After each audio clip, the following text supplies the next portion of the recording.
Amém. A paz do Senhor Jesus, amém? Bom dia a todos os irmãos e irmãs. Se vocês quiserem acender a luz aí da igreja, acho que pode, né? Graças a Deus. Você está feliz? Esse é o nosso primeiro momento de advento neste novo espaço, e eu confesso a vocês que eu, em toda a minha vida, nunca presenciei um tão belo, tão completo, tão maravilhoso, em nome de Jesus, amém?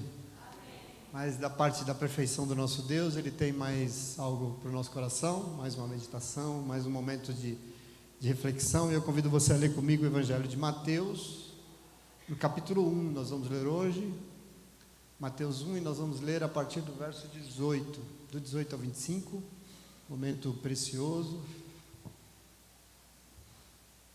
daquilo que o Senhor já nos disse, sobre o risco, mais uma vez, de que esses momentos em que o Espírito Santo de Deus fala muito conosco, a gente tem que repetir tudo de novo. Mas não tem problema não, a gente repete porque é vontade dele, amém? A partir do verso 18 do Evangelho, diz assim a santa palavra do nosso Deus: foi assim o nascimento de Jesus Cristo. Maria, sua mãe, estava prometida em casamento a José, mas antes que se unissem, achou-se grávida pelo Espírito Santo. Por ser José, seu marido, um homem justo, não querendo expô-la à desonra pública, pretendia anular o casamento secretamente. Mas depois de ter pensado nisso, apareceu-lhe um anjo do Senhor em sonho e disse: José, filho de Davi, não tema receber Maria como sua esposa, pois o que nela foi gerado procede do Espírito Santo. Ela dará à luz um filho, e você deverá dar-lhe o nome de Jesus, porque ele salvará o seu povo dos seus pecados. Tudo isso aconteceu para que se cumprisse o que o Senhor dissera pelo profeta: a virgem ficará grávida e dará à luz um filho, e chamarão Emanuel, que significa Deus conosco. Ao acordar, José fez o que o anjo do Senhor lhe tinha ordenado e recebeu Maria como sua esposa, mas não teve relações com ela enquanto ela não deu à luz um filho, e ele lhe pôs o nome de Jesus. Amém? Senta no teu lugar com alegria.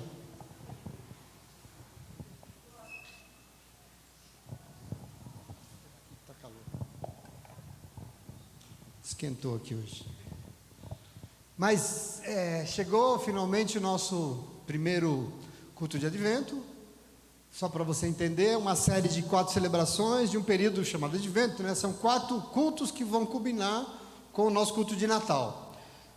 E no primeiro encontro de todos os anos, eu costumo explicar o significado deste momento, porque nós já aprendemos aqui esse ano que memória é algo muito importante e nós temos que mantê-las vivas dentro de nós. Bom, no nosso calendário de todos os anos, existem 2 grandes momentos litúrgicos que nós jamais podemos deixar de celebrar. A igreja não pode.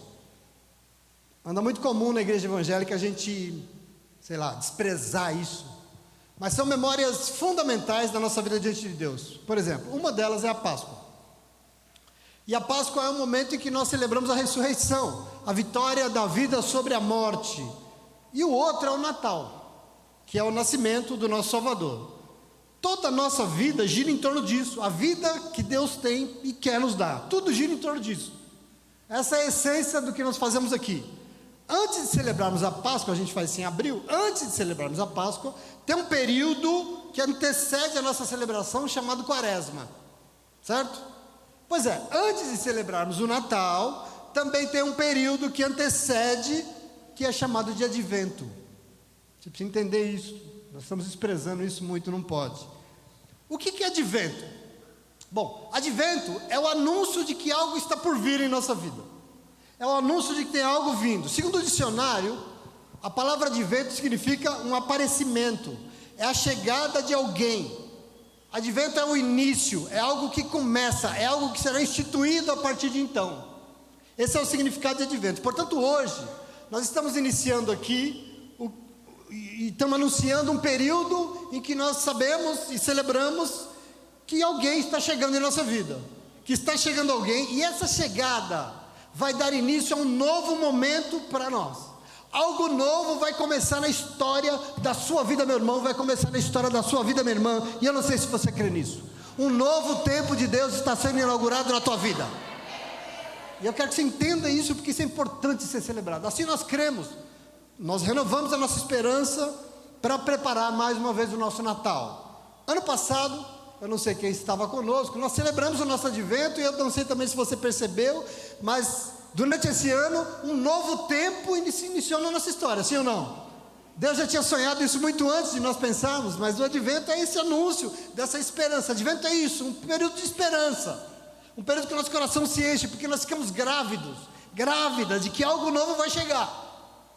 Essa coisa que brota, e hoje esse anúncio de esperança nos está sendo dado pelo Espírito de Deus através do Evangelho de Mateus.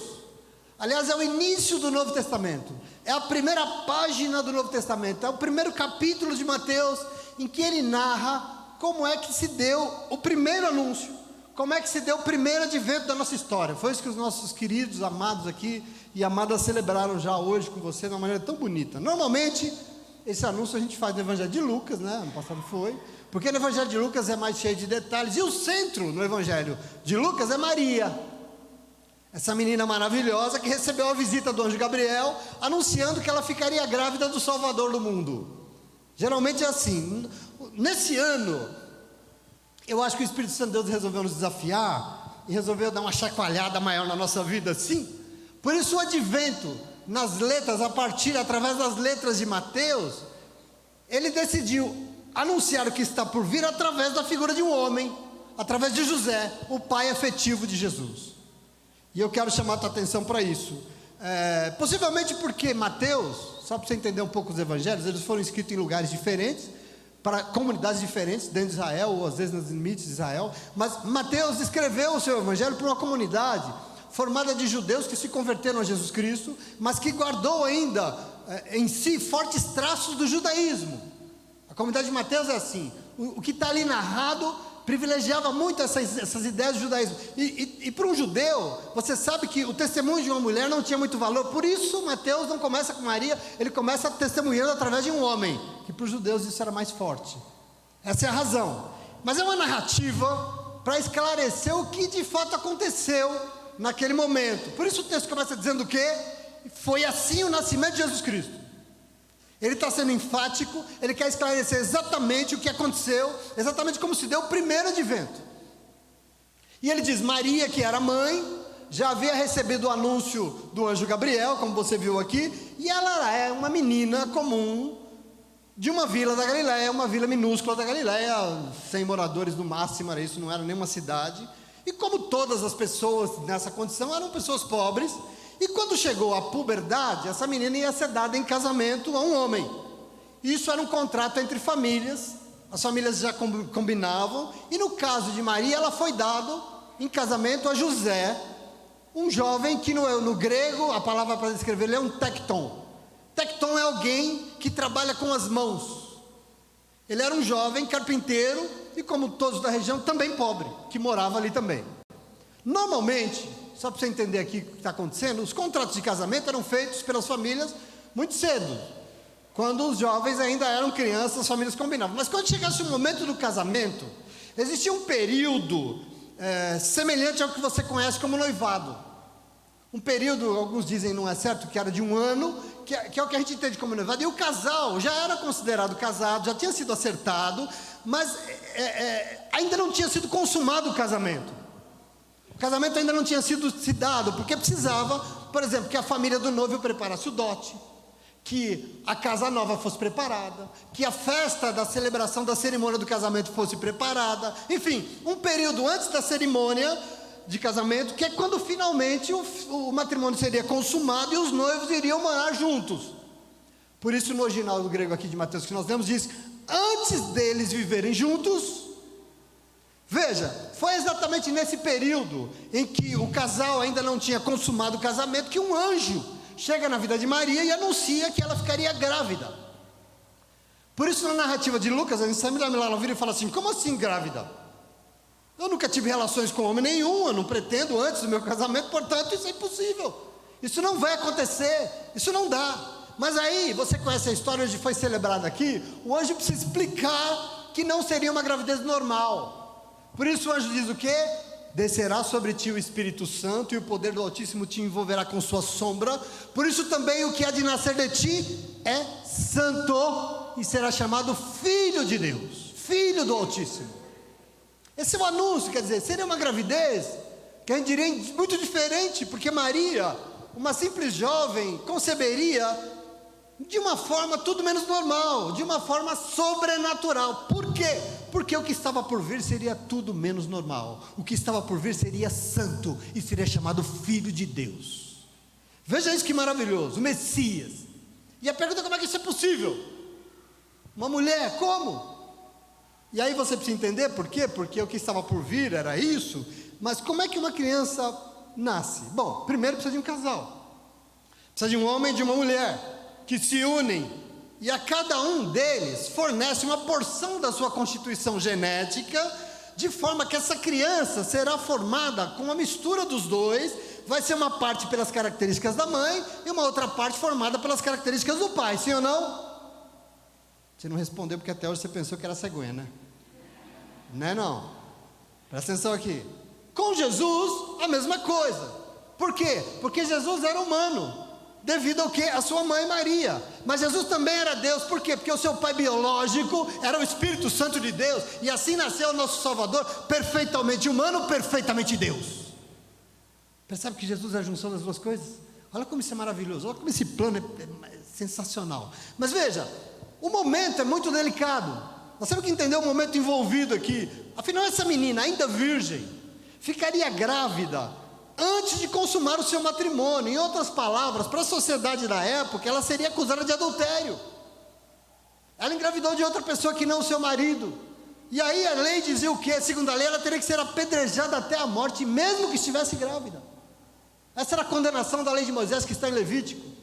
Esse era o castigo dela por ter adulterado. E aí, quando a Maria recebe a notícia, ela ficou desesperada, mas mesmo assim, você viu hoje, ela se rendeu aos planos de Deus. E qual foi a fala dela? Linda, aqui está a serva do Senhor, que se cumpra em mim conforme a tua palavra. Ela está dizendo o quê? Eu confio no Deus da minha vida. Ela diz isso ao anjo em nome de Jesus.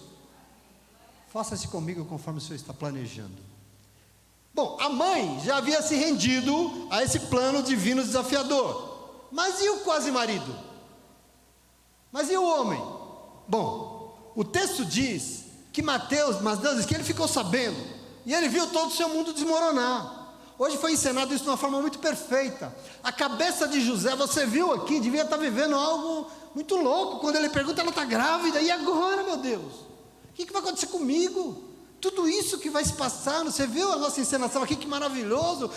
Para José, aquilo virou, a vida dele desandou. Quer dizer, o que eu vou fazer? Ele estava em dúvida, ele estava morrendo de medo. E agora eu vou fazer justiça, eu vou levar ela para ser julgada pela lei, eu vou fazer o quê? Ele planejou: não, eu não vou fazer isso. Será que isso serve? Vai me trazer paz? Eu vou. E a Bíblia diz que ele resolveu então, decidiu repudiá-la secretamente antes do matrimônio. Carta de repúdio é algo que um homem podia dar enquanto era prometido, ou até depois de casado. É o que você entende hoje como divórcio, só que a mulher não podia se divorciar. O homem podia escrever uma carta que ele repudiasse a mulher por N motivos. Ela está gorda, então não quero mais. Ele podia fazer isso, hipócrita. Ele decide então que ele acha que vai repudiá-la antes do casamento. Ele talvez vai desistir, dizer que ele desistiu do casamento, porque aí o que aconteceu? A culpa seria toda dele, e talvez ele ia dar uma sumida. Ela vai ficar aí na dela, eu vou embora e eu vou começar minha vida de novo. Esse era o plano de José, queridos. O primeiro anúncio, o primeiro advento da Bíblia Sagrada para José foi um chacoalhão na estrutura da sua vida. Foi um balançar, parecia um terremoto que aparentemente estava destruindo tudo, só que não. Aparentemente aquilo estava ruindo tudo, só que não. Naquele dia, José se encontrou profundamente amedrontado diante de dilemas e perguntas e mais perguntas, pensamentos horríveis. O seu chão caiu. Como diria Carlos Drummond de Andrade: e agora, José? Tem um poema bonito dele que chama E agora, José? E agora o que vai ser? E a palavra de Deus diz que José era um homem justo, com todas as letras, e por isso ele pensou nela primeiro. Ele imaginou que o melhor seria repudiá-la secretamente, desistir, sumir talvez. Isso só um homem poderia fazer, porque assim ele não seria punido e também ela não estaria sujeita à condenação da lei, quer dizer, era a estratégia dela. Esse era o plano de José. Um plano como de todo ser humano, um plano limitado, um plano de quem não está entendendo, um plano de quem se esqueceu, por exemplo, de Provérbios 16, versículo 1, que diz que o coração do homem pode fazer planos, mas a resposta certa vem de quem? Acho que José não estava pensando nisso agora. E por isso, em meio ao maior dilema da sua vida, em meio a um medo tremendo, a palavra de Deus diz que ele adormeceu, ele dormiu, e em um sonho, o anjo falou com ele. E algo mais ou menos assim: José, eu sei que você está apavorado, mas não temas, não tenha medo de receber Maria como sua esposa, porque o que está sendo gerado dela não é seu, o que está sendo gerado dela também não é de nenhum homem, mas o que está sendo gerado nela é do Espírito Santo de Deus. Essa é a fala do anjo, presta atenção. Ela dará à luz um menino, e você, José, vai dar o nome a ele de Jesus. Por quê? Porque Jesus significa isso: ele vem para salvar as pessoas dos seus pecados. O nome de Jesus significa Deus salva, Deus vem para salvar. Presta atenção que bonito. Tudo isso, José, o que está acontecendo aqui é porque Deus sempre cumpre com as suas promessas. Eu não sei se você se lembra o que diz nas Escrituras. Há quase 700 anos atrás, o Senhor prometeu através da caneta de Isaías que uma virgem conceberia e daria luz um menino, e ele seria chamado Emanuel. Está escrito. Ele será chamado o quê? Deus é conosco. Bom, querido, em nome de Jesus, o Evangelho diz que José acordou do sono e fez tudo conforme o anjo havia ordenado em sonho, e ele recebeu Maria como sua esposa, e ele constituiu a sua família, e o texto diz que ele respeitou ela muito, como cabe a um homem justo, e quando o menino nasceu, deu a ele o nome de Jesus. Essa é a palavra que o Senhor nos deu nessa manhã, em nome de Jesus, amém? Então, meu irmão, minha irmã, esse é o nosso primeiro momento do advento, e como todos os anos, nós anunciamos que a nossa esperança chegou de novo. Se o nosso ano judiou de nós, se esses 10, 11 meses têm judiado, a nossa esperança veio novamente para se renovar. Deus vem até nós e renova a promessa de que Ele deseja estabelecer um novo tempo em nossas vidas. Nós temos que recomeçar as coisas em nome de Jesus. Um tempo de plenitude, um tempo que Deus deseja nos dar novamente paz, alegria e salvação. Por isso Ele quer vir e ser conosco, amém? Ele quer ser Deus em nossa vida. Mas nessa manhã, eu quero chamar a tua atenção, porque para mim é um pouco o que esse texto nos lembra. O Evangelho nos mostra que para o novo tempo de Deus romper, vir, o velho precisa morrer. Para o novo tempo de Deus acontecer, o velho precisa morrer. E em razão disso, o que Deus tem para fazer em nossas vidas sempre vai mexer com as nossas estruturas, sempre vai dar uma balangada no negócio, sempre vai dar uma chacoalhada na nossa estrutura de vida. Porque se Deus é conosco, entenda que a vinda de Deus em nossa vida sempre chacoalha com a nossa estrutura de vida. Na minha, por exemplo, foi um furacão. Aqui, na vida de José, a vida dele foi colocada de cabeça para baixo. A vida dele entrou num... Por quê? Porque Deus gosta de estabilizar as pessoas? Porque Deus tem prazer no nosso sofrimento? Não. Simplesmente por aquilo que nós já ouvimos aqui, simplesmente porque o que Ele tem para as nossas vidas vai para muito além do que nós já imaginamos, muito além do que nós sonhamos. E se nós ficarmos fixados no que nós queremos ou que nós pensamos, o novo de Deus nunca vai ser. Se as nossas medidas são nossas, nunca vai acontecer um novo tempo de Deus na tua vida. Por isso que Ele vem, o Deus que quer sempre ser conosco, vem e faz aquilo que não cabe na nossa velha estrutura de vida. Essa estrutura precisa ser remodelada. Você entende isso, sim ou não?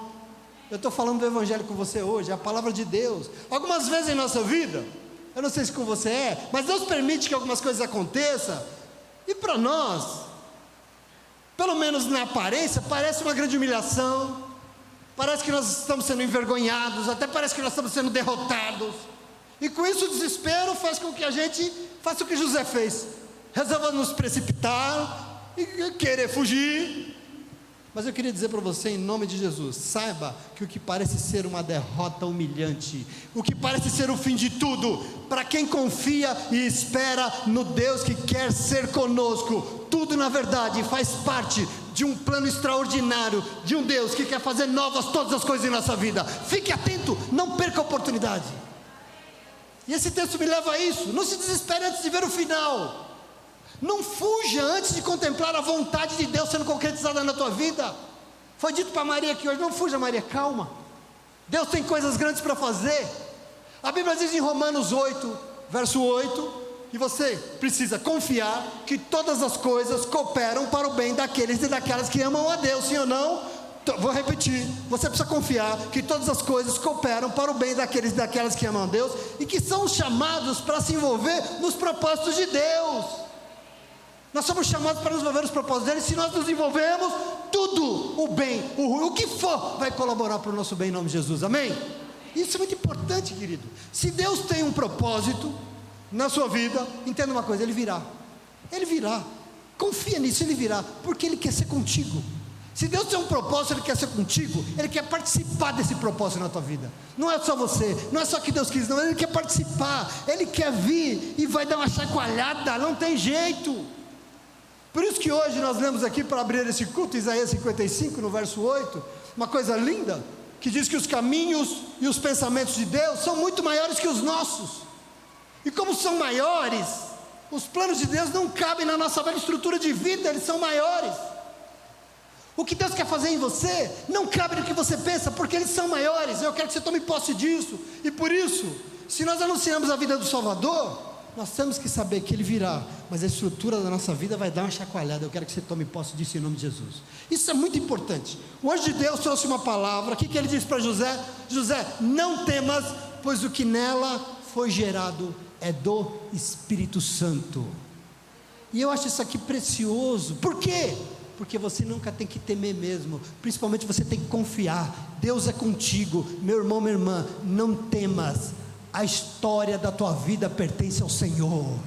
Presta atenção aqui, não temas. Isso é coisa do Espírito Santo de Deus. Presta atenção aqui, a sua história não está nas mãos de pessoas. A sua história não será escrita por homens ou mulheres. Querido, vai ser escrito pelo Deus que deseja vir e ser contigo. Ele quer escrever uma história nova na tua vida. E aqui começa um novo momento em nossa história, amém? Em nome de Jesus. Na minha eu quero que comece, eu quero que você queira também. Essa é a certeza que recebemos a parte do Senhor nessa manhã. Aliás, uma certeza que pode nos dar esperança. Mas além disso, lendo isso, você precisa entender que Deus vem, mas Ele espera de nós coisas. Ele espera atitudes nas mãos de quem Ele confia em nome de Jesus, e atitudes daqueles que confiam nele em nome de Jesus, amém? Nós que estamos diante de mais uma oportunidade de celebrar a vinda do nosso Salvador, nós precisamos saber que Ele vem em determinados contextos. Ele vem de nós, Ele espera determinadas posições. José aqui nos ensina posicionamentos muito relevantes para essa celebração, e que pode preparar a minha e a sua vida para receber mais uma vez a manifestação do sobrenatural de Deus sobre a nossa vida. Ele quer vir de uma forma sobrenatural. Deus quer nos engravidar de esperança, meu irmão. Por isso eu quero profetizar nessa manhã: um novo tempo de Deus está diante da tua vida. Eu quero, não fique desatento não. Um novo momento na tua história, em tudo que você faz. Um novo momento de Deus. Deus está te dando esperança hoje. Tome posse disso em nome de Jesus. Você crê? Você crê nisso? Então eu quero que você construa comigo esse momento que o Evangelho nos deu.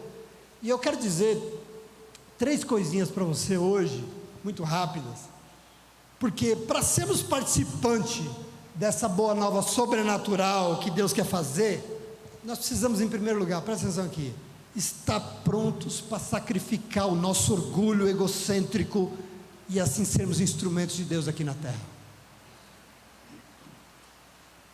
Para que o novo de Deus seja feito, nós temos que estar prontos para sacrificar o nosso orgulho egocêntrico e sermos instrumentos de Deus aqui na terra.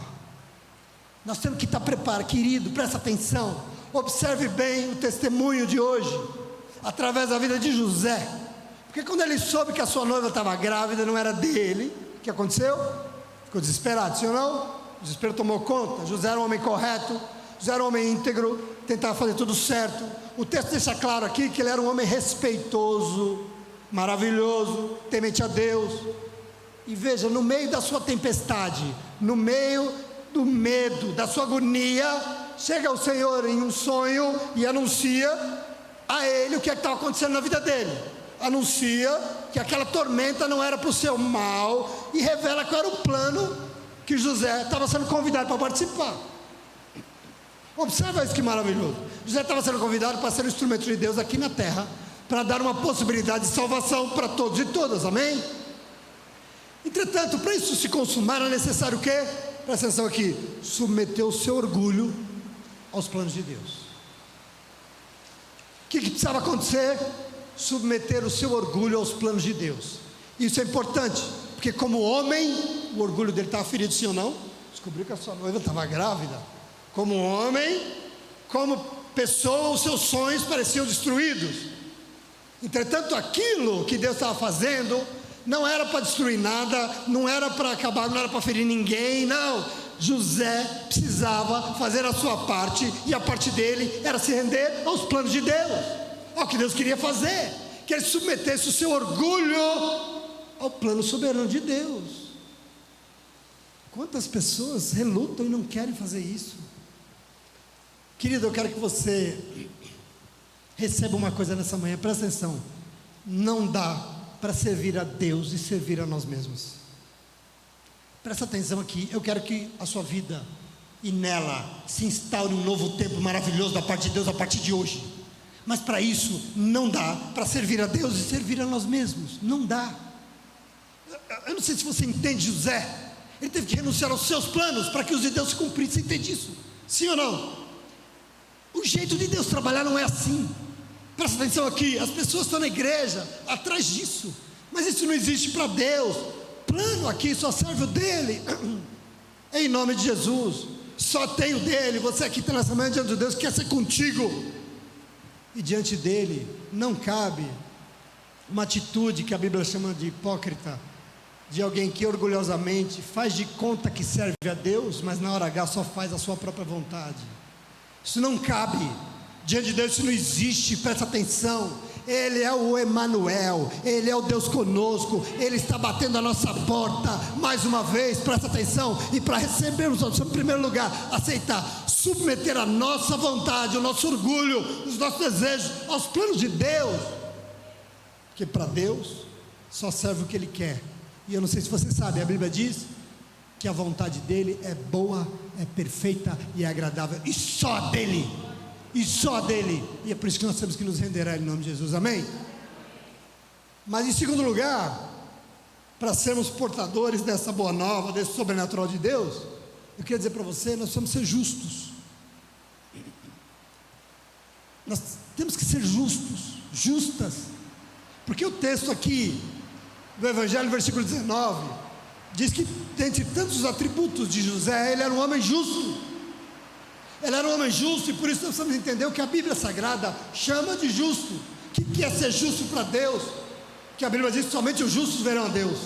Não se engane, Ele deseja ser Deus conosco, Ele é o Emanuel, Ele está por vir, mas nem todo mundo vai ver a Deus, porque presta atenção, Provérbios 2:21 diz que somente os justos herdarão a terra e os íntegros nela habitarão, só, em nome de Jesus. Então presta atenção, para Deus é assim, a medida de justiça que a Bíblia atribuiu a José tem que servir para você e para mim em nome de Jesus, sim ou não?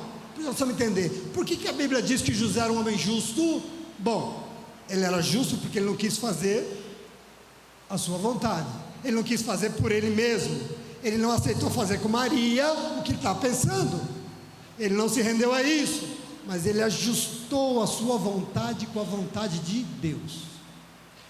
Isso aqui é muito importante, eu vou repetir, presta atenção, a minha voz está me traindo hoje. José era um homem justo porque ele ajustou a sua vontade à vontade de Deus. Aqui está uma medida de justiça. Os justos herdarão a terra, os justos verão a Deus, e justiça para Deus é essa medida, obrigado meu amado, maravilhosa, de alguém que aceita ajustar a sua vontade com a vontade de Deus. É disso que se trata esse anúncio. É como se você vestisse uma roupa nova que você não está acostumado a se vestir. Sabe quando você põe uma roupa que você nunca vestiu e você no início causa um desconforto? Uma roupa nova causa, mas entenda, tudo que é novo causa desconforto, tudo que é novo causa. A vida dá toda errada, o que a gente faz? Quando dá tudo errado, a gente faz o quê? Vai para a igreja. Mas vai para a igreja, chega lá, quer continuar usando a roupa folgada que sempre usou. Presta atenção em nome de Jesus. Sinto muito, mas não dá não. Eu quero que você tome posse disso. Esse trapo aí tem que ir para o lixo em nome de Jesus. E tem que ser um negócio novo. Tem que ser ajustado isso em nome de Jesus. De início para José pareceu algo desconfortável, mas mesmo assim ele vestiu, ele topou, ele aceitou, e por isso ele teve a plenitude e a glória de até hoje ser reconhecido por toda a humanidade como um grande homem de Deus, que é o que Deus quer fazer na tua vida. E por isso que algo precisa ser José, homem justo, ou seja, ajustado ao coração de Deus. Você entende o que Deus espera de nós? Nós estamos às portas de mais um Natal. O que Deus espera de nós? Que o nosso coração se ajuste ao coração bondoso dele. Entenda que a vida aqui, e José entendeu isso, está acima da lei. O que mais importa é a vida. Em nome do amor, José desobedeceu a própria lei para que a vontade de Deus fosse soberana e acontecesse aqui na terra. Em nome do amor, ele desobedeceu aos mandamentos para que a vida prevalecesse. Isso é muito importante, amém? Medida para o Senhor. Em último lugar, para você ser um portador dessa boa nova sobrenatural de Deus, para esse novo tempo que Deus quer inaugurar na tua vida, presta atenção, você precisa saber que Deus sempre cumpre as suas promessas. E deixa eu dizer uma coisa, Ele já prometeu que estaria conosco, então creia, Ele estará conosco. Presta atenção aqui, saber que Deus sempre cumpre as suas promessas, Ele já prometeu que Ele estaria e seria conosco, então creia, Ele vai estar conosco. Você crê nisso? Eu estou querendo dizer que você não vai estar sozinho. Você crê nisso? Não vai ser por você, mas você crê nisso? Está desanimadinho? Tá, então creia.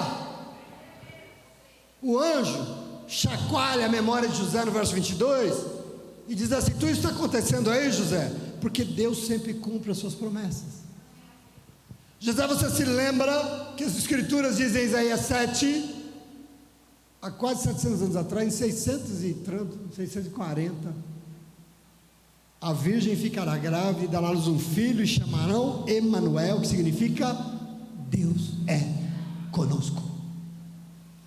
Quantos aqui creem que Deus é conosco? Meu irmão, deixa eu dizer uma coisa: se Deus não é contigo, a coisa é estreita. Mas nós estamos aqui de manhã para dizer com a nossa boca: Deus é conosco. Presta atenção em nome de Jesus. E eu queria dizer para você, Ele está vindo, Ele está vindo para ser com a humanidade. Isaías prometeu, Isaías profetizou, pois Ele está vindo, Ele vai ser conosco. É isso que hoje está anunciando. E eu preciso, meu irmão, minha irmã, que você não saia desse lugar hoje sem levar essa bênção imerecida para a tua casa, para a tua vida, essa bênção sem medida. Você está aqui nessa manhã participando de um anúncio qual Ele virá. Como é que o senhor sabe, pastor? Eu sei porque Ele prometeu. Ele prometeu o quê? Que Ele deseja ser Deus conosco, que Ele deseja ser Deus na nossa vida, que Ele deseja ser Deus onde nós estivermos. Não é só no céu não, é na tua casa também. Não é só no céu não, é no teu trabalho também. Ele é Deus conosco em nome de Jesus. Então não fica desatento não. Fica aí lá na tua cama enchendo tua cabeça de minhoca, achando que você é o cara, não, que você não é.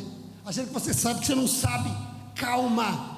Pode ser que você não esteja entendendo o que está acontecendo. Sabe o que você faz? Descansa porque você tem buscado em Deus. Se você tem buscado em Deus, entenda que Deus faz promessas. Entenda mais, Ele faz promessas e Ele é fiel, e Ele vai cumprir. Presta atenção, meu irmão, cada uma delas vai ser cumprida. Aqui nesse caso, Ele prometeu há quase 700 anos atrás, que Ele seria Deus conosco, e Ele veio para ser, e depois de 2000 anos estamos nós aqui, e Ele continua conosco, sim ou não? Ele continua nos dando esperança, querido, em nome de Jesus, porque Ele é fiel. Você acha que o Senhor e tudo aquilo que o Senhor prometeu são palavras vazias sem sentido? Você acha? Você está aqui nessa manhã à toa, né? Porque foi buscar em casa com a van, é isso? Por isso que você está aqui? Porque o irmão me convidou. É por isso, você acha que tem acaso para Deus? Presta atenção, meu irmão, Deus é fiel. A Bíblia diz que Ele não é como os seres humanos. A Bíblia diz que Deus não mente e nem se arrepende. A palavra de Deus diz, e por isso se Ele prometeu que Ele seria contigo, creia, você não vai estar sozinho. Calma, você não vai estar, Ele vai ser contigo. Ele é o Emanuel. Ele é o Deus que em cada situação da tua vida Ele vai estar presente. Isso é pouco? Será que isso é pouco? Será que isso é suficiente para a gente estabelecer um novo momento na nossa vida, um recomeço, uma nova história? Presta atenção, meu irmão, Emanuel significa isso. Só para você entender, é Deus conosco, é Deus entre nós, é Deus no nosso meio e é Deus dentro de nós. Quem é que merece isso? Eu vou falar de novo, é Deus conosco, é Deus entre nós, é Deus no nosso meio e é Deus dentro de nós, Deus nos lugares mais improváveis, Deus trabalhando e agindo da forma que você nunca imaginou, para te salvar, meu irmão. Jesus Cristo, aquele que veio para salvar o povo de todos os seus pecados, é Ele. E aqui os pecados pessoais, os pecados sociais, os pecados institucionais, Ele é Deus conosco e Ele vai nos salvar em nome de Jesus, amém? Pode se levantar o que for a tribulação, Ele vai vir e será conosco, e Ele vai nos salvar em nome de Jesus. Quando o anjo diz que aquilo não era obra de homens, mas do Espírito Santo, ele está deixando claro que não vai ser Maria, não vai ser José, não vai ser a religião, não vai ser o teu pastor, não vai ser o Papa, não vai ser o bispo, não, é o Senhor que vai salvar, porque só quem salva é Deus. É isso que ele está deixando claro. José, não é você, não é ninguém, é o Espírito Santo de Deus, é Ele que vem para salvar as pessoas. Tem uma mania de colocar coisas, pessoas, ídolos, santos entre elas e Deus. A gente tem essa necessidade. O véu se rasgou, Ele é teu Deus, Ele está aí todos os dias na tua vida. E a gente fica colocando coisas, querido. Nós precisamos entender o que nós já ouvimos aqui. O que nós ouvimos hoje? É Deus que dá o seu Filho ao mundo, diz João 17, João 3,17. É Deus que deu o seu Filho ao mundo, não somos nós. Não são as pessoas, não é o nosso esforço, não é a nossa religião, não é a nossa capacidade, é Ele que está vindo, porque Ele prometeu que viria, e essa certeza tem que resplandecer sobre esse nosso advento em nome de Jesus, amém? Estamos anunciando que Ele prometeu que viria e veio, e além disso, Ele prometeu que voltaria para nos buscar, e Ele vai, você crê? Ele vai em nome de Jesus, e é isso que nós queremos. Então, meu irmão, minha irmã, nós principiamos a nossa celebração do advento renovando dentro de nós certezas. Eu quero que você entenda isso, para quem crê. Isso aqui não é especulação. O Evangelho não mente. O Evangelho não brinca com a vida de ninguém. Me diga um dia que o Senhor falou com você e Ele mentiu. Me diga o dia que Deus disse e não cumpriu. Quando foi? O Evangelho não mente e Ele não brinca com a vida de ninguém. Entretanto, entenda, o Evangelho existe para nos desafiar. Aliás, hoje Ele está nos chamando a atenção para dizer que Ele existe para chacoalhar a nossa estrutura de vida. O Evangelho vem e Ele quer mexer com a nossa base, e faz isso, porque o Evangelho é palavra santa, o Evangelho é palavra do Filho de Deus, o Evangelho é inspiração do Espírito Santo de Deus, não é humano, e por isso que o seu anúncio, nós que somos humanos, nós que somos limitados, nós que somos tão fracos, com sonhos tão pequenininhos, quando nós recebemos a grandiosidade desse anúncio, daquilo que Deus quer fazer, nós nos abalamos, sim ou não? Nós ficamos com medo, nós pensamos em desistir. Não vou mais nessa igreja não, fazer o que lá? A gente foge da igreja, quem sabe? Dá uma fugida, dá uma sumida, é isso que a gente pensa. Mas eu quero que você tome posse. O mesmo Evangelho que vem e chacoalha a estrutura da nossa vida, vem revelar para que você não tenha medo. A palavra que eu quero deixar para você hoje é: não temas. Ouça o que Maria ouviu aqui hoje, simplesmente confia e continua, não temas. Não tenha medo de andar novidade, porque se você já entregou a sua vida ao Senhor, todas as coisas que vão acontecer contigo serão usadas por Ele para o teu bem. Creia nisso. Todas as coisas, creia. Nós estamos anunciando aqui hoje algo que está por vir. Nós estamos anunciando hoje aqui a chegada de alguém, um início, algo que começa, algo que será instituído nessa manhã em nome de Jesus na nossa vida. E é por isso que nós estamos anunciando que Ele vem. E quando Ele vem, a sua vinda não deixa nada no lugar. Tem que ter mudança, meu irmão. Não adianta estar dentro da igreja achando que é a mesma coisa, porque não é. As coisas não podem ficar no seu lugar. As estruturas são chacoalhadas, porque Ele não é Deus de acasos. Ele não faz nada por fazer. A sua vinda é para fazer tudo novo e diferente a partir de hoje na tua vida, em nome de Jesus. Ah, pastor, mas já mudou tanto. Não, mas não está pronto. Vai ter que mudar mais em nome de Jesus. Vai ter que melhorar em nome de Jesus, amém? E é por isso que Ele é conosco. Portanto, eu encerro dizendo para você: não tenha medo, não desista, não temas, porque a história da tua vida pertence ao Senhor.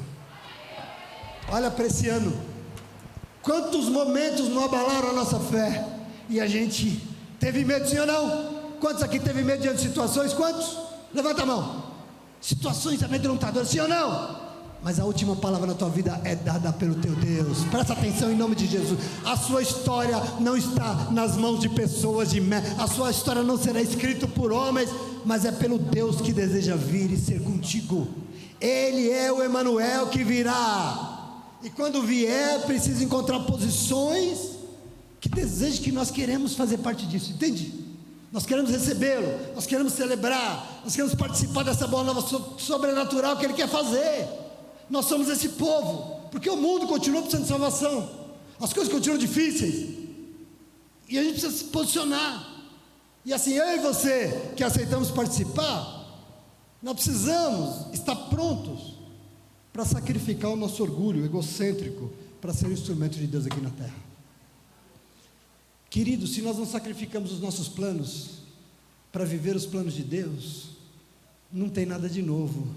E eu queria que você entendesse, os planos dele são esses aí que você tem para você, e muito maiores. Deixa eu perguntar uma coisinha. José sonhava casar, ele casou? Ei, seu casamento ele pensava que ia ser bom, foi bom? Maria sonhava em ter uma família, ela teve. Maria sonhava em ter um filho, ela teve. Tudo que ela sonhava aconteceu, tudo que ele sonhava aconteceu, mas muito maior do que ele sonhava. Por quê? Porque o Senhor é assim, meus irmãos. Mas para isso nós temos que sacrificar. Sabe esse nosso orgulho? Vem para a igreja, está ouvindo palavra, mas está fazendo carão. Enquanto esse orgulho prevalecer, aí o novo não vem. É isso que José fez. O que tem que prevalecer é o que ele planejou em nome de Jesus. E para isso nós temos que ser o quê? Justos. Porque quem é justo aqui é segundo o julgamento de Deus. Segundo ele, justo é quem ajustou a sua vontade com a vontade de Deus. E em terceiro lugar, nós temos que saber que Deus sempre cumpre as suas promessas. E sabe o que ele prometeu? Que ele seria contigo. Ele prometeu que ele seria o Emanuel, Deus contigo. Então creia, ele sempre cumpre as suas promessas. Aí pastor, tem promessa de Deus na minha vida? Algumas. Quer levar para ler? Tem 1.200 páginas aqui, pode ler. Algumas promessas. E ele vai vir, e ele vai cumprir todas elas em nome de Jesus. Você crê nisso? Se ele prometeu, eu quero que você vá para a tua casa hoje sabendo que você não vai sozinho para casa, porque ele vai com você. Se ele prometeu, amanhã você vai trabalhar, entenda que você não vai trabalhar sozinho, Deus vai trabalhar com você, porque ele vai ser contigo e sempre será, amém? Em nome de Jesus. Então se prepare, porque eu creio, e aliás eu quero terminar profetizando, um novo tempo de Deus vai ser inaugurado na tua vida a partir de hoje. Você crê nisso? Um novo tempo preparado pelo coração do Deus que quer ser contigo, vai ser inaugurado na tua vida hoje, em nome de Jesus. Pode aplaudir, porque ele é bom. Aleluia, fica de pé, aplauda com alegria. Deus é bom, meus irmãos. O Senhor veio mais uma vez chacoalhar as nossas estruturas, estabelecer um novo tempo, o tempo de Deus. Aleluia, glória a Deus.